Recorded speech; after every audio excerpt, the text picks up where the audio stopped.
Commissioner కూతురైతే ప్రేమించకూడదా? Commissioner కూతుళ్లకు మొగుళ్ళు రారా అనే డైలాగ్ విన్నారా?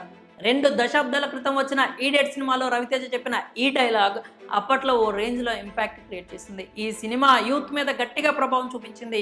ఈ బ్లాక్ బస్టర్ స్టోరీ ఇప్పుడు జగిత్యాల జిల్లా మెట్పల్లిలో రిపీట్ అవుతోంది. అయితే ఈడియట్లో రవితేజ పోలీస్ కమిషనర్ కూతుర్ని ప్రేమిస్తే ఈ మెట్పల్లి హీరో మాత్రం ఓ డిస్మిస్డ్ హోంగార్డ్ కూతుర్ని ప్రేమించాడు. చాలా సినిమాల్లో లాగే ఈ లవ్ స్టోరీలో కూడా ట్విస్టులు, స్టంట్లు జరుగుతున్నాయి.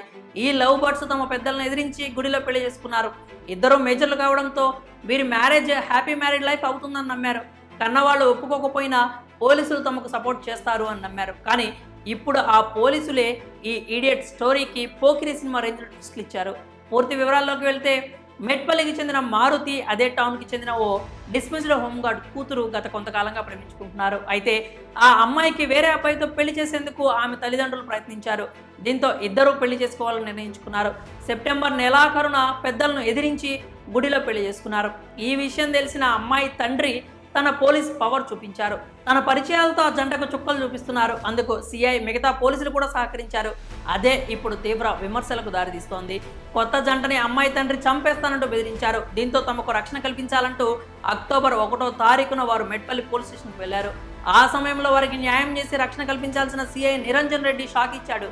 ఆయన వ్యవహరించిన తీరు ఏమాత్రం బాగాలేదు. కౌన్సిలింగ్ పేరుతో ఆ అమ్మాయిని అక్టోబర్ 1న సాయంత్రం 5 గంటల నుంచి రాత్రి 10 గంటల దాకా పోలీస్ స్టేషన్లోనే ఉంచారు.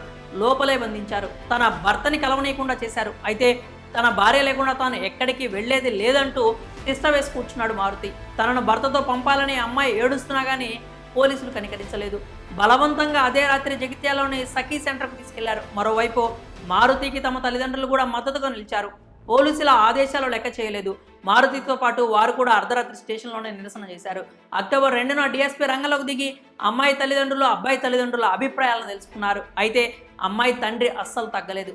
సూసైడ్ చేసుకుంటానని బెదిరించారు. ఆయన ఆవేశం తగ్గేదాకా కొద్ది రోజులు సమయం ఇవ్వాలని, అప్పటి వరకు ఇద్దరిని వేరువేరుగా ఉంచాలని, కొంచెం ఆయన సద్దుమణిగాక అమ్మాయిని పంపిస్తామంటూ పోలీసులు చెప్పుకొచ్చారని మారుతి తల్లిదండ్రులు చెప్తున్నారు. అమ్మాయి తండ్రి కొన్నేళ్ల కిందటే హోంగార్డ్గా బెదిరింపులు, అసాంఘిక కార్యక్రమాలు, అక్రమ వసూలు చేశారట. వాటితో అడ్డంగా దొరికి డిస్మిస్ అయ్యాడట.